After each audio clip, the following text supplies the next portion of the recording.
ಸ್ವಚ್ಛತಾ ಅಭಿಯಾನವನ್ನು ಪ್ರಾರಂಭಿಸುವುದಕ್ಕೆ ನಮ್ಮನ್ನು ಕೇಳಿಕೊಂಡರಿಂದ ಏನು ಮಾಡಬಹುದು, ಈ ರೀತಿಯ ಒಂದು ವ್ಯವಸ್ಥೆಯನ್ನು ಮಾಡಿದಲ್ಲಿ ಸಕ್ಸಸ್ ಆಗಬಹುದಾ ಎನ್ನುವಂತಹ ಒಂದು ಮಾತಿನೊಂದಿಗೆ ನಮ್ಮಲ್ಲಿ ಸಮಾಲೋಚನೆ ಮಾಡುವಾಗ ನಾವು ಖಂಡಿತವಾಗಿ ನಿಮ್ಮೊಂದಿಗೆ ಇದ್ದೇವೆ ಎನ್ನುವಂತಹ ಮಾತಿನೊಂದಿಗೆ ನಾವು ಸತತ 2 ವಾರಗಳಲ್ಲಿ ಅದನ್ನ ಆ ಒಂದು ಪ್ರಯತ್ನವನ್ನು ಮಾಡಿ ಅದರಲ್ಲಿ ನಮ್ಮ ಸಫಲತೆ ಕಂಡ ಮೇಲೆ ಅದನ್ನು ರಾಮಕೃಷ್ಣ ಮಿಷನ್ ಅವರು ಪ್ರಾರಂಭಿಸಿದ್ದು. ಅವರಲ್ಲಿ ನಾವು 2 ಪಂಗಡಗಳಾಗಿ ಕೆಲಸ ಮಾಡಿ ಅಂಬಾ ಮಹೇಶ್ವರಿ ಭಜನಾ ಮಂದಿರವು ಆ ದಿನಗಳಲ್ಲಿ ಅವರ ಸೇವೆಯನ್ನು ಮಾಡಿ ಜನರ ತೊಂದರೆಗಳನ್ನು ಯಾವ ರೀತಿಯಲ್ಲಿ ನಿಭಾಯಿಸಬಹುದು ಎನ್ನುವಂತಹ ಒಂದು ಚೌಕಟ್ಟಿನೊಳಗೆ ನಾವು ಅಲ್ಲಿ ಕ್ಷೇಮಾಭಿವೃದ್ಧಿ ಸಂಸ್ಥೆಯನ್ನು ಆರಂಭಿಸಿ ತದನಂತರ ಅದನ್ನ ಸೇವಾ ಟ್ರಸ್ಟ್ ಆಗಿ ನಾವು ಕನ್ವರ್ಟ್ ಮಾಡಿದೆವು. ಈ ಎಲ್ಲ ಕಾರ್ಯಕ್ರಮಗಳು ಸಮಾಜಮುಖಿ ಕೆಲಸ ಮಾಡುವುದಕ್ಕೆ ನಮಗೆ ಒಂದು ಪ್ರೇರಣೆಯಾಗಿ ನಾವು ಮಾಡ್ತಿದ್ದೇವೆ. ಇದರ ಮುಂದಿನ ಎಲ್ಲ ವಿಚಾರಗಳನ್ನ ನಮ್ಮ ಕಾರ್ಯದರ್ಶಿಗಳಾದಂತಹ ಉಮನತ್ ಕೋಟೆಕಾರನವರು ತಿಳಿಸಬೇಕಾಗಿ ವಿನಂತಿಸುತ್ತದೆ. ಎಲ್ಲರಿಗೂ ನಮಸ್ಕಾರ. ಈಗಾಗಲೇ ನಿಮಗೆ ಕಳೆದ ಏಪ್ರಿಲಲ್ಲಿ ನಾವು ನಮ್ಮ ಅಂಬಾಮೇಶ್ವರಿ ಈಗಾಗಲೇ ಹೇಳಿದ ಅಂಬಾಮೇಶ್ವರಿ ಟ್ರಸ್ಟ್ನ ಒಂದು ಸಮಾಜಮುಖಿ ಚಟುವಟಿಕೆ ಭಾಗವಾಗಿ ಈ ಸ್ವಚ್ಛತೆ ಮತ್ತು ಸಂಚಾರ ನಿರ್ವಹಣೆ ಎಲ್ಲ ಬೆಳೆಯುವ ನಗರಗಳ ದೊಡ್ಡ ಸಮಸ್ಯೆ. ಇದು ಸರ್ಕಾರ ಅಥವಾ ಜನಪ್ರತಿನಿಧಿಗಳ ಕೊಟ್ಟಿಗೆ ಜನರ ಪಾಲ್ಗೊಳ್ಳುವಿಕೆ ಇಲ್ಲದಿದ್ದರೆ ಇದು ಆಗುವುದಿಲ್ಲ ಅಂತ ಹೇಳುವ ದೃಷ್ಟಿಕೋನದಿಂದ ನಮ್ಮ ಅಧ್ಯಕ್ಷರು ಹೇಳಿದಾಗೆ 2015ರಿಂದ 19-20 ಒಳಗೆ ರಾಮಕೃಷ್ಣ ಮಿಷನ್ ಜಾಗೃತಿ ಕಾರ್ಯಕ್ರಮದಲ್ಲಿ ನಾವು ಸಕ್ರಿಯವಾಗಿ ತೊಡಗಿಸಿಕೊಂಡು ನಮಗೆ ಅನಿಸಿದ್ದು ಕೊರೋನಾ ಕಾಲದಲ್ಲಿ ನಾವು ಸ್ವಲ್ಪ ಅಧ್ಯಯನ ಮಾಡಿದಾಗ ಇದು ಒಂದು ದೊಡ್ಡ ಒಂದು ಸಮಾಜದ ಕಂಟಕ.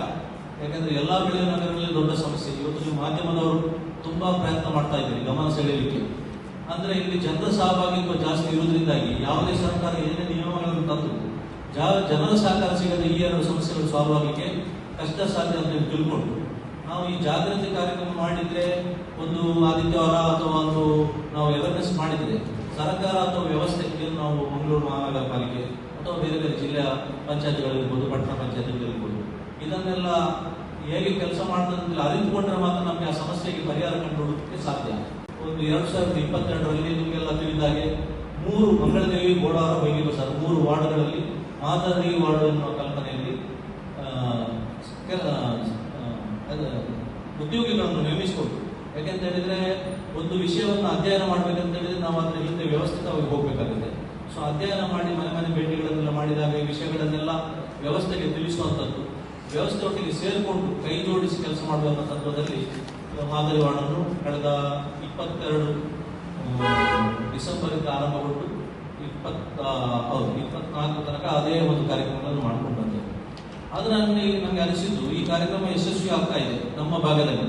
ಆದರೆ ನಮಗೆ ಜನಪ್ರತಿನಿಧಿಗಳು ಮತ್ತೆ ಅಧಿಕಾರಿ ವರ್ಗ ಅಂದ್ರೆ ಅವರು ಒಂದು ರೀತಿ ಕೆಲಸ ಮಾಡ್ತಾ ಇರುವಾಗ ಅವರಿಗೆ ಒಂದು ಲಿಮಿಟೇಷನ್ಸ್ ಇರ್ತದೆ, ಅಥವಾ ಅವರು ಜನರನ್ನು ಈ ಯಾವ ಮಟ್ಟಕ್ಕೆ ಅಥವಾ ಅವರನ್ನು ರೀಚ್ ಆಗುವಾಗ ಎಲ್ಲ ಕಡೆಯಲ್ಲಿ ನಮಗೆ ಪ್ರಶ್ನೆ ಬರೆದು ಜನಜಾಗೃತಿ ಆಗಿದೆ. ಯಾಕಂದ್ರೆ ಸ್ವಚ್ಛತೆಯಲ್ಲಿ 10 ವರ್ಷ ಏನು ನಾವು ತುಂಬಾ ಅದಕ್ಕೆ ಒತ್ತು ಕೊಟ್ಟರು ಇವತ್ತಿಗೂ ನಾವು ಮೂಲ ಸಬ್ಜೆಕ್ಟ್ ಅಲ್ಲೇ ಇದ್ದೇವೆ. ನಿಮಗೆಲ್ಲರಿಗೂ ಮಾಧ್ಯಮದವರಿಗೆಲ್ಲ ಗೊತ್ತಿದೆ ಇವತ್ತು ಏನು ಮಂದಾರ ಬೈಲು ಇಶ್ಯೂ ಆಗಿದೆ. 58 ಕೋಟಿಗೆ ಟೆಂಡರ್ ಆಗಿದೆ ಒಂದು ಭಾಗದಲ್ಲಿ, ಕಸ 9 ಲಕ್ಷ ಟನ್ ಅಲ್ಲಿ ಡಂಪ್ ಆಗಿದೆ. ಬಟ್ ಇದರ ಬಗ್ಗೆ ಎಲ್ಲ ನಾವು ಮಂಗಳೂರಿನ ನಾಗರಿಕರ ಆಲೋಚನೆ ಮಾಡದೆ ಯಾವುದೋ ಒಂದು ಜನಪ್ರತಿನಿಧಿಗಳು ಅಥವಾ ಯಾವುದೋ ಒಂದು ಟೈಮ್ ಬೌಂಡ್ ಅಲ್ಲಿ ಕೆಲಸ ಮಾಡಲಿಕ್ಕೆ ಮುಂದುವರಿದರೆ ಇದರ ರಿಸಲ್ಟ್ ಈಗ ತುಂಬಾ ಲೇಟ್ ಆಗಬಹುದು ಅನ್ನೋ ದೃಷ್ಟಿಕೋನದಿಂದ ನಾವು ಹೆವೆ ಕೂಡ ಅನ್ನುವ ಕಲ್ಪನೆಯನ್ನು ಕಳೆದ ಏಪ್ರಿಲ್ ಅಲ್ಲಿ ಜಿಲ್ಲಾಧಿಕಾರಿಗಳು ಹಾಗೂ ನಮ್ಮ ರಾಮಕೃಷ್ಣ ಮಠ ನಮ್ಮ ಎಲ್ಲಾ ಸಂಸ್ಥೆಗಳ ಚಟುವಟಿಕೆಗೆ ನಮಗೆ ಮಾರ್ಗದರ್ಶನ ಪ್ರೇರಣೆ ಕೊಡ್ತಾ ಇರುವ ರಾಮಕೃಷ್ಣ ಮಠದ ಅಧ್ಯಕ್ಷರು ಮತ್ತೆ ನಮ್ಮ ಜಿಲ್ಲೆಯ ಖ್ಯಾತ ಶಿಕ್ಷಣೋದ್ಯಮಿ ನಮ್ಮ ಮಾರ್ಗದರ್ಶಕರು ವಿನಯ್ ಹೆಗ್ಡೆ ಅವರ ನೇತೃತ್ವದಲ್ಲಿ ಕಾರ್ಯಕ್ರಮ ಚಾಲನೆಗೊಂಡಿದೆ. ಈ ಕಾರ್ಯಕ್ರಮದಲ್ಲಿ ನಮ್ಮ ಒಂದು ಉದ್ಘಾಟನೆ ಮಾಡಿ ಜಿಲ್ಲಾಧಿಕಾರಿಗಳಿಗೆ ನಾವು ಮನದಟ್ಟು ಮಾಡಿದ್ದೆವು.